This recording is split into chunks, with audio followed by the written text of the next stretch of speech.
The latest UN World Heritage Committee meeting is wrapping up in China. This is the body that decides which natural and man-made places get designated as World Heritage Sites, taking their spots next to the Taj Mahal, Machu Picchu, and the Great Barrier Reef, among others. Making it onto the list is important for a country's prestige, but there are also politics involved. And here to further explain is our international affairs editor, Armen Georgian. Armen, thanks for being here. Good to see you. What notable sites were added this year? Every year, places all over the world compete to get added to this list. Well, we can't go through all of them because there are so many of them, Charlie. But as we're in France, we might as well mention a couple of French sites. Some historic spa towns were added, including the city of Vichy, and this lighthouse that we keep showing images of, which is a stunning place and location. It's called the, let's go back to the lighthouse if we can, the Cordouan lighthouse, which is in western France. Near there we have it again. It's not very far from Bordeaux.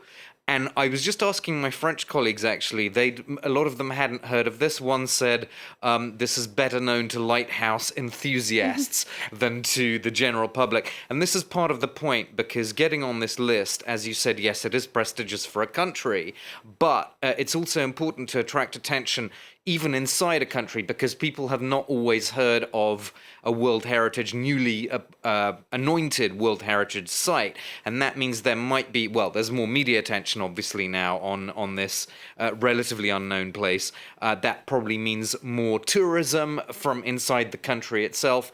In a pandemic, that's obviously relevant because it's hard to cross borders these days. And crucially, getting on this UNESCO list means funding becomes available for protection and conservation. So you get this sort of combination of what is hoped for will be responsible tourism, but also money for further upkeep of that site.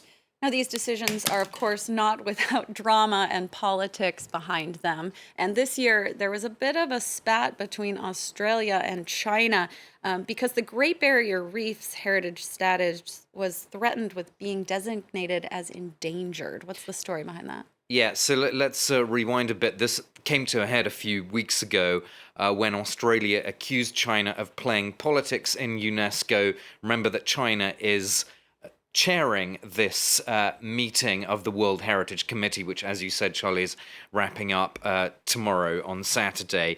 But the issue here is that the Great Barrier Reef, well, it's clearly at risk of further bleaching. A lot of environmentalists and campaigners have sounded the alarm for years about what's happening at the Barrier Reef.